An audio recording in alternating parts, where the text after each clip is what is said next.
Are you ready? Yes. Yes.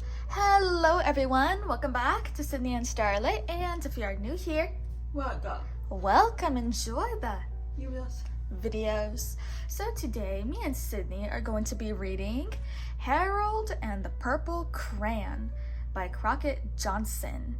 And we actually saw a movie about this in the movie theaters. It's out in the movie theaters 60 years later. It says this is the 60th anniversary for this book.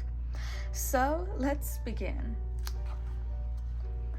One evening, after thinking it over for some time, Harold decided to go for a walk in the moonlight. There wasn't any moon, and Harold needed a moon for a walk in the moonlight. And he needed something to walk on.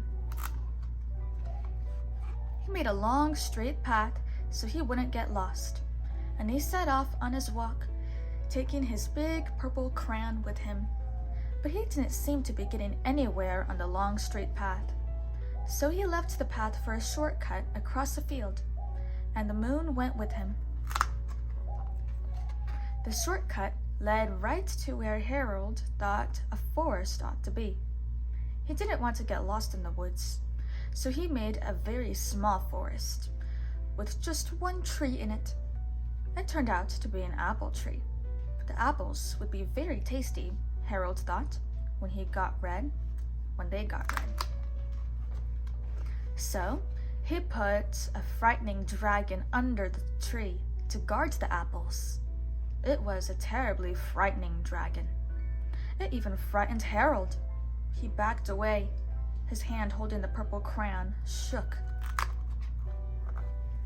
Suddenly, he realized what was happening, but by then, Harold was over his head in an ocean.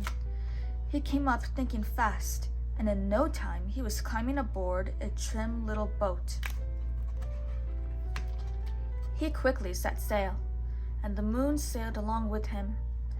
After he sailed long enough, Harold made land without much trouble. He stepped ashore on the beach, wondering where he was. The sandy beach reminded Harold of picnics, and the thought of picnics made him hungry, so he laid out a nice simple picnic lunch. There was nothing but pie, but there were all 9 kinds of pie that Harold liked best. When Harold finished his picnic, there was quite a lot left. He hated to see so much delicious pie go to waste. So Harold left a very hungry moose and a deserving porcupine to finish it up. And off he went, looking for a hill to climb, to see where he was. Harold knew that the higher up he went, the farther he could see, so he decided to make the hill into a mountain. If he went high enough, he thought, he could see the window of his bedroom. He was tired, and he felt he ought to be getting to bed. He hoped he could see his bedroom window from the top of the mountain.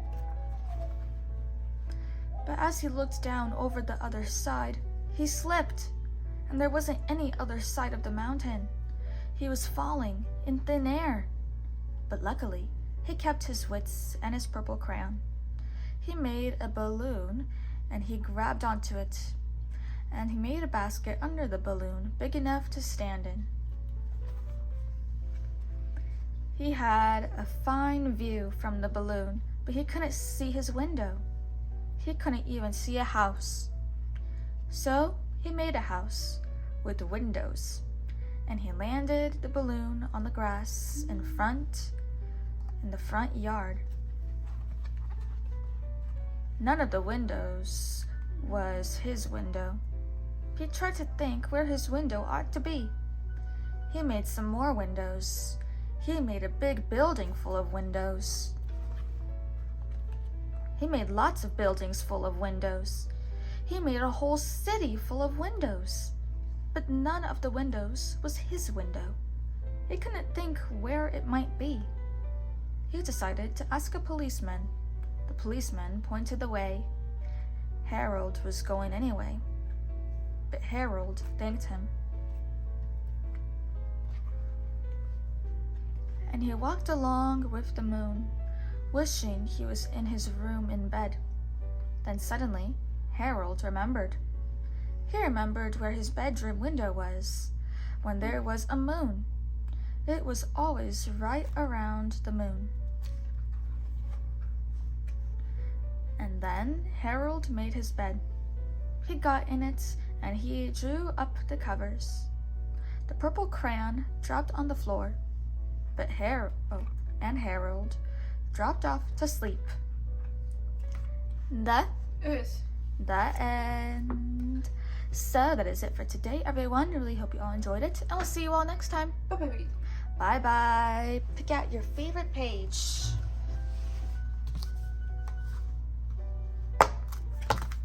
This is a good one, Sydney.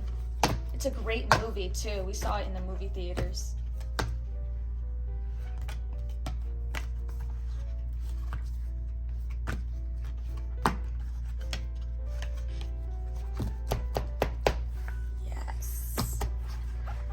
Who's your favorite character? What's your favorite thing in this page? Yolk.